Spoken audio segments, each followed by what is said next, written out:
Olá, pessoal, tudo bem? Bom, nessa quarta aula do curso de funções quadráticas, tá? Nós vamos estudar a soma e o produto das raízes e a forma fatorada, tá? Na verdade, essa aula vai ser bem curta, com teoria. Nós vamos aplicar em exemplos mesmo e a demonstrações de algumas coisas, assim como eu fiz na fórmula de Bhaskara, eu vou deixar no outro vídeo, você analisar, tá? Aqui em cima da minha imagem, um linkzinho para vocês seguirem para outro vídeo, caso tenham curiosidade, para saber de onde vieram as fórmulas que vão ser apresentadas. Tá ok? Bom, começando pela soma e o produto das raízes. Em que consiste isso? O que é isso? Bom, estudar a soma e o produto das raízes é obter uma fórmula, tá?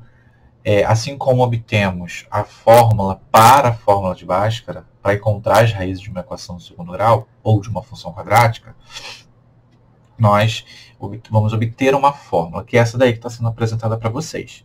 Tá? Observe que eu escrevi soma em função dos coeficientes, produto em função dos coeficientes. O que isso significa? Isso significa que nós vamos utilizar o coeficiente A, B e C para encontrar esses valores mais uma vez. Tá? Aliás, já que em todo o nosso curso de funções quadráticas, sempre que encontramos uma expressão que ela vai ter como serventia encontrar um valor específico dentro de um problema, ou enfim, que tem uma função dentro do assunto, ela vai ser calculada através dos coeficientes, tá? Sempre, ok? Bom, aqui em cima, né, da minha carinha, está o link para o vídeo que faz a demonstração dessas fórmulas. Ou seja, nesse vídeo eu mostro como fazemos para chegar para encontrar essa fórmula aí. Ok? Bom, que fórmula é essa? Nós temos soma igual a menos o coeficiente B sobre o coeficiente A. É a divisão entre eles. E o produto, tá? É a divisão entre o coeficiente C pelo coeficiente A. E o que vem a ser soma e produto? Se eu tenho x1 e x2, que são aqueles caras que nós encontramos com a fórmula de Bhaskara como raízes, tá? Vou escrever aqui, raízes, tá bom? Essa soma, ela vai ser soma mesmo, adicionar um ao outro, somar um com o outro. Então, vai ser x1 mais x2, tá? Só que nós encontramos essa fórmula para a gente não precisar calcular a fórmula de Bhaskara toda para depois somar. Inclusive, vocês vão ver nos exercícios que eu vou resolver, eu só vou escrever aqui, ó, o produto vai ser dado por x1 vezes x2, que a gente vai usar essa fórmula aqui, essas duas fórmulas. Inclusive, nós vamos utilizar, na maioria dos problemas, essas duas fórmulas para encontrar as raízes. Tá? Em alguns casos, em muitos casos, quando as raízes são inteiras, ou seja, não são frações, não são números irracionais, elas são raízes inteiras, a gente consegue utilizar a soma e o produto delas para deduzir quais são elas, ou seja, quem são as duas. Tá? Bom, faremos isso agora no exemplo. Como que nós fazemos isso? Você que está me assistindo, com certeza, quer dizer, com certeza não, a maioria de vocês que estão me assistindo já conhecem e preferem resolver pela fórmula de Bhaskara. Ok. Tá? Realmente é mais certo você fazer pela fórmula de Bhaskara, porque você usa os coeficientes certinho e vai encontrar as raízes. Mas eu vou ensinar para vocês como fazer, encontrar essas raízes utilizando a soma e o produto. E depois desses exemplos, eu vou fazer um exercício resolvido em que nós conseguimos resolver o exercício sem encontrar as raízes, mas trabalhando com elas através da soma do produto. Eu acho muito interessante, eu vou fazer bem devagar para vocês entenderem. Bom, vamos encontrar então as raízes dessa função aí. Antes da gente começar, é bom que a gente saiba quem são os coeficientes, né? Bom, o coeficiente A é 1, o coeficiente B é o menos 5 e o coeficiente C é o 6. A soma é dada por menos B sobre A, né? Menos B sobre A. Bom, então vamos lá. Soma menos... Quem é o B?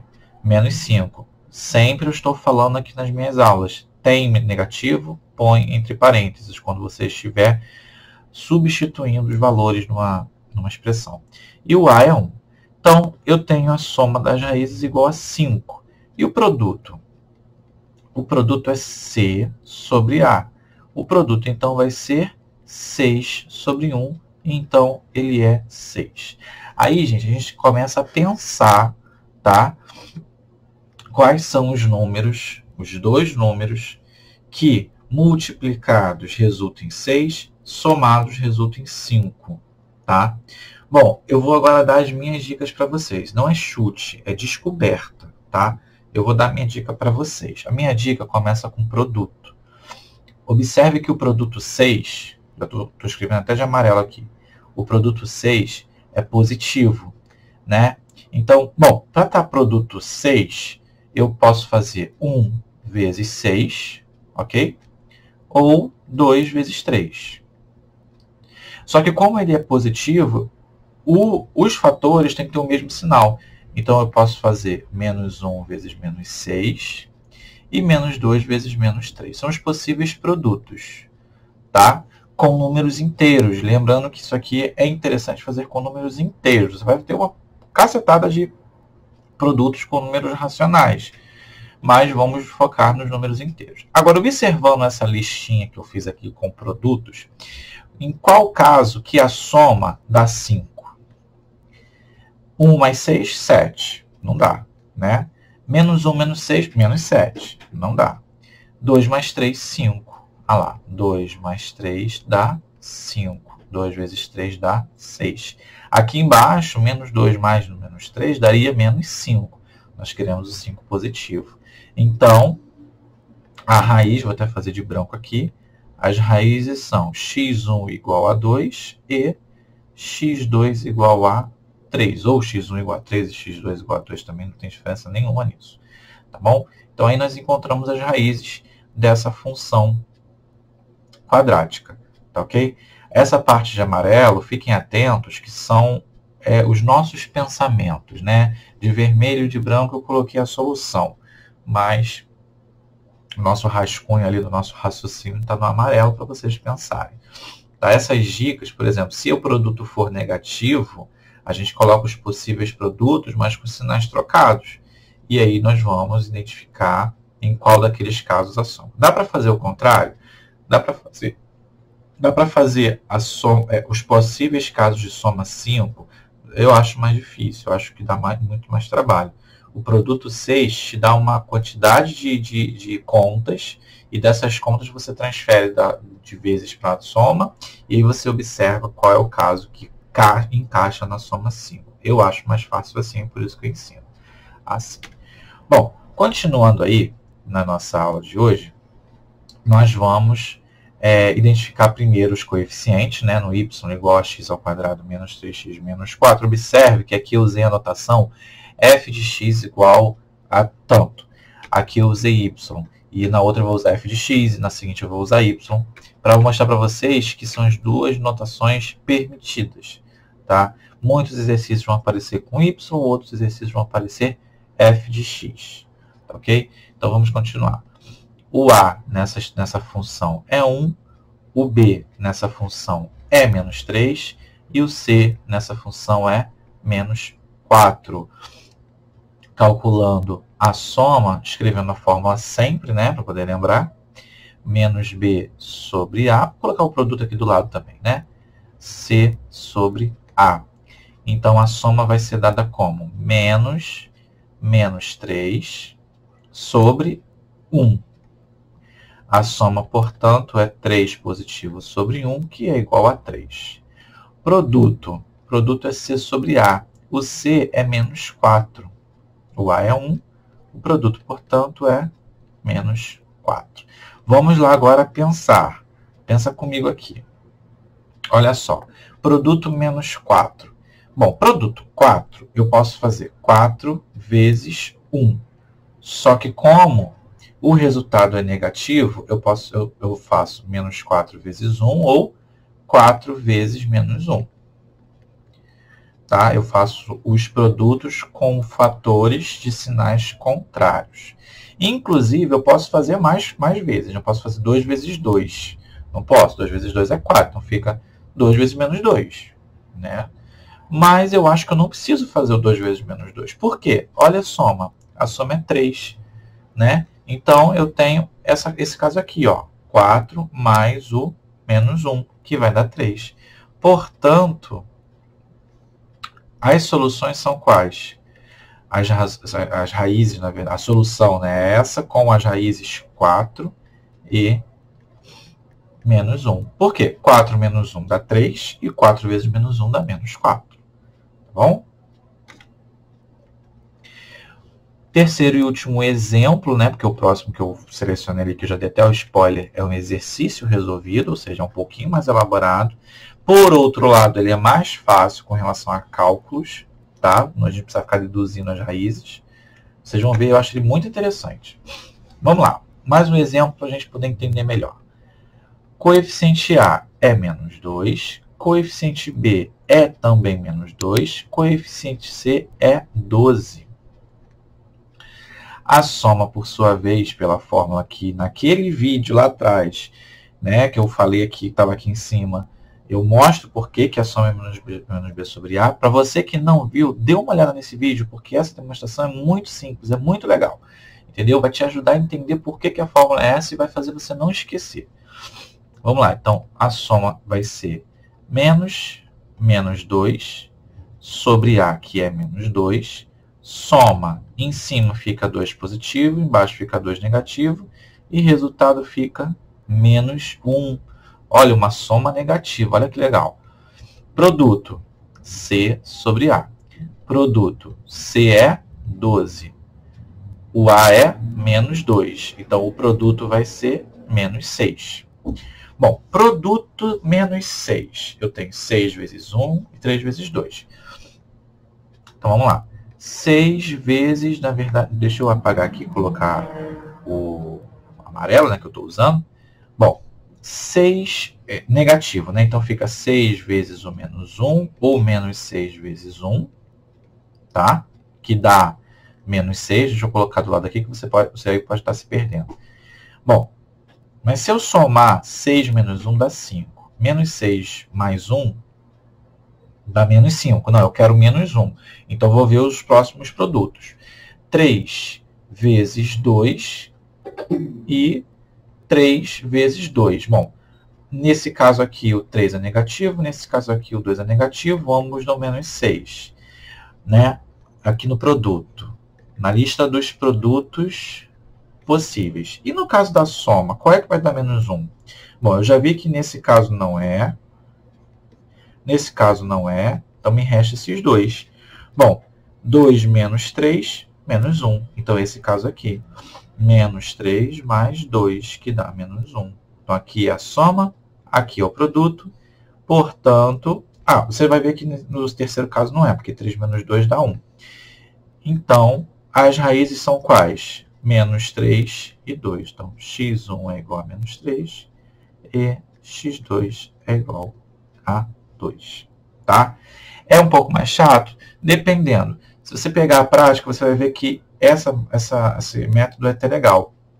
Mas, como ele não serve para resolver qualquer raiz, para resolver quando você encontra soma e produto com números racionais, fica muito mais difícil, né? Você acaba, para deduzir isso, é mais fácil deduzir por números inteiros, mesmo que sejam negativos. Você viu que a gente fez negativo. Quando apareceu o produto, por exemplo, negativo, a gente faz os produtos possíveis com sinais diferentes.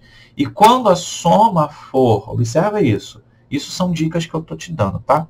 Quando a soma for negativa, o que vai acontecer com o resultado da soma? Você tem que observar em qual produto o maior número é negativo. Porque quando você soma um número negativo grande com um número positivo pequeno, você encontra um número negativo. Quando você soma um número positivo grande com um negativo pequeno, vai ficar o sinal maior. Então, o resultado é positivo. Tá? Bom, esses exemplos eu fiz.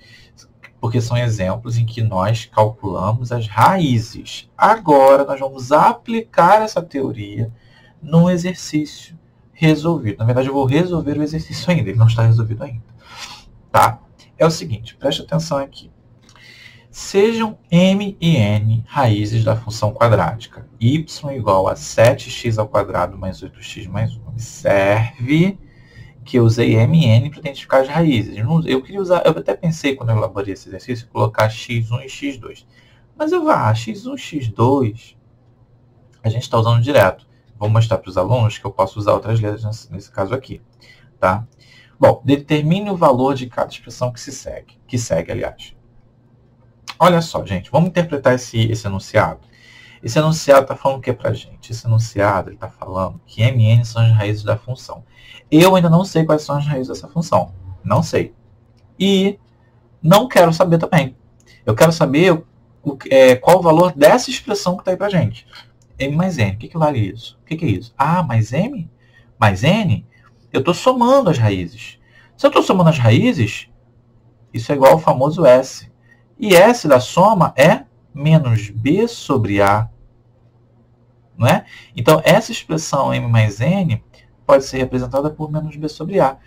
Antes disso, o que a gente precisa? Identificar os coeficientes. O A é igual a 7, o B é igual a 8 e o C é igual a 1. Então, esse M mais N vai ser dado como menos 8 sobre 7. Né? Ou seja, M mais N é igual a menos 8 sétimos. E M vezes N? Bom, M vezes N é o produto das raízes, mas o produto das raízes é dado pela fórmula C sobre A. O C é igual a 1, o A é igual a 7. Então, M vezes N é igual a 1 sétimo. Ou seja, é uma aplicação bem imediata, tá? Dessa teoria de soma e produto. Né? O exercício ele me dá uma outra formatação da coisa, né? Ou seja, ele não pergunta na letra A qual o valor da soma das raízes. Não. Muitos livros perguntam isso, mas eu não quis fazer assim. Ele colocou, quanto vale M mais N?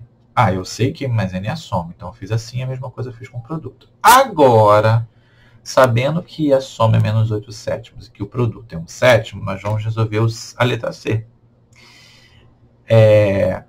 Bom, determine o valor dessa expressão. Nós temos aí o produto de duas expressões bonitinhas. O que a gente costuma fazer? O famoso chuveirinho, né? Eu tenho M vezes N, M, N, M vezes 2, mais 2M, 2 vezes N, mais 2N, e 2 vezes 2, mais 4. Fiz o chuveirinho aqui bonitinho. Agora, o que eu vou fazer? Eu vou reorganizar, porque eu já encontrei ali o MN. O MN eu sei. A gente calculou no slide anterior o quê? 1 sétimo. Mas eu ainda não vou substituir. Tá? Eu vou colocar aqui, ó, MN mais. Dessa expressão aqui, ó, 2M mais 2N, eu faço o quê? Eu coloco 2 em evidência. Quando eu coloco 2 em evidência, eu faço o quê? Dentro do parênteses, eu deixo M mais N. E continuo com 4, que o 4 não tem nada a ver com essa história aí. O 4 é da expressão mesmo. Tá? Bom, o que eu faço agora? Agora sim, eu substituo os valores que eu encontrei no slide anterior. M vezes N. M vezes N é 1 sétimo. Então, eu vou colocar aqui 1 sétimo mais 2 vezes quem? M mais N. M mais N eu encontrei menos 8 sétimos. Então, vezes menos 8 sétimos. Mais 4. Eu só substituí, né, os valores ali. E mesmo que eu não tenha calculado esses MN e o M mais N no A e B, na letra A e na letra B, eu poderia aqui calcular rapidinho. Tá? Eu só fiz isso antes para vocês se familiarizarem com a coisa. Bom, então eu vou ter 1 sétimo, 2 vezes menos 8, menos 16 sétimos, mais 4. Vou fazer primeiro essas duas frações, porque elas têm o mesmo denominador. 1 menos 16, menos 15 sétimos mais 4. Reduzindo ao mesmo denominador, eu vou ter menos 15 sobre 7 mais... Vou multiplicar por 7 o 4 e o denominador 1 que tem embaixo dele aqui escondido. Vai ficar 28 sétimos. Isso vai ser igual a... Vou colocar aqui embaixo, 13 sétimos. Por quê? 28 menos 15, ó. 8 menos 5, 3. 2 menos 1, 1. Tá? Bom, encerramos aqui a ideia da soma do produto, das raízes, como encontrar... nós fizemos os exemplos de como encontrar as raízes através da soma do produto delas. Fizemos uma aplicação de um exercício resolvido. E agora, continuando a nossa aula de hoje, indo para a última parte da nossa aula, nós vamos trabalhar a forma fatorada, tá, da função quadrática. Forma fatorada da função quadrática. A função quadrática f de x igual a x² mais bx mais c, que a gente já conhece, pode ser escrita na forma a, que multiplica x menos x1, que multiplica x menos x2, onde x1 e x2 são raízes de f de x. O que isso significa? Raízes você já conhece, já sabe quem são. Tá? Por quê? Porque a gente usa a fórmula de Bhaskara quando ela é completa. Quando ela é incompleta, a gente não precisa usar a fórmula de Bhaskara, mas a gente encontra as raízes. Tá? E, enfim, essa é a forma fatorada. E nesse vídeo aqui em cima, que vai aparecer o link aqui para vocês, eu mostro por que essa é a forma fatorada, de onde saiu esta expressão. E forma fatorada de um polinômio, que a gente considera, não é definido, ax² mais bx mais c é um polinômio, por isso que a função quadrática é também chamada de função polinomial do segundo grau, tá? A forma fatorada dela é a forma de escrever a expressão na forma de multiplicação de polinômios menores, tá? De polinômios reduzidos. Tá? E aí você tem essa expressão. O a é um número real, x menos x1 vai ser um número real, x menos x2 vai ser um outro número real, que são as raízes da função. Tá? Bom, é o seguinte, aplicação imediata desse exercício. As raízes da função x ao quadrado menos 2x menos 3 são menos 1 e 3. Eu já coloquei ali, eu não vou calcular com vocês, já está ali. A forma fatorada dessa função é y igual ao a. Quem é a? O a é 1. Então, não preciso colocar, tá? Porque vai ficar 1 vezes a expressão. 1 vezes é elemento neutro. X menos a raiz. Vou colocar aqui, menos. A primeira raiz é qual? Menos 1. Vezes x menos outra raiz. X menos 3. Arrumando isso aqui melhor, eu vou ter x mais 1 vezes x menos 3. Ok? Essa forma é bom para vocês conhecerem. Porque algumas expressões, em alguns exercícios, né, ela é mostrada dessa forma. E vocês não conhecem até então. Né? Muitos de vocês vão fazer esse produto todo, fazer chuveirinho, multiplicar por A, para em seguida fazer a forma de Bhaskara. Não precisa. A forma fatorada ela já te dá de cara a raiz da função. Tá? E em alguns exercícios de equações, você consegue igualar a zero cada fator desse aí. Né? X menos x1 igual a zero. A raiz é x1. Né? E a mesma coisa com a outra. Ok? Então a forma fatorada está aí bem simples para facilitar vocês em muitos exercícios. Bom, acabamos aqui mais uma aula desse curso de função quadrática. Espero que vocês tenham gostado. Tá? Não deixem de assistir os vídeos das demonstrações. Tá? Mesmo que por curiosidade, não precisa se desesperar para entender cada passo, mas pelo menos para vocês conhecerem um caminho que chega até essas fórmulas. Essas fórmulas não foram definidas por Deus na Tábua dos 10 Mandamentos, ou seja, foi escrito e aceitou. Não, tem toda uma teoria por trás. Eu gostaria que vocês vissem, só para vocês conhecerem a origem dessas fórmulas. Ok? Na próxima aula desse curso, nós vamos parar um pouco o estudo de somente a teoria das raízes, porque nós vimos tudo agora, né? Soma, fórmula de Bhaskara, produto, forma fatorada, que é muito útil. Vocês vão ver no vídeo da demonstração, para quem não viu ainda, vai ver na demonstração da forma fatorada, que você só consegue fazer essa demonstração, encontrar a forma fatorada, conhecendo a fórmula da soma do produto. Né? Senão você não consegue. Tá? E vai desenvolvendo isso. Enfim, então na próxima aula, tá, a gente vai começar a estudar os instrumentos da construção no gráfico da função quadrática, que é a parábola que nós vimos na primeira aula. Né? Ali na primeira aula, eu mostrei a parábola para vocês, a existência da parábola para vocês de uma maneira bem simples. Agora, nós vamos estudar alguns pontos, aqueles pontos ali, inclusive eu falei sobre um deles, né, naquela primeira aula, que é o ponto extremo, e na verdade é ele que vai ser estudado na próxima aula. Que ponto é esse? Esse ponto é específico? É único? Né? Como a gente vai calcular as coordenadas dele? Tá ok? Então, espero vocês na próxima aula. Se inscrevam no meu canal para quem ainda não se inscreveu e me sigam no Instagram, @pedro.matemática, que eu vou estar dando alguns spoilers das próximas aulas por lá. Ok? Até uma próxima, gente.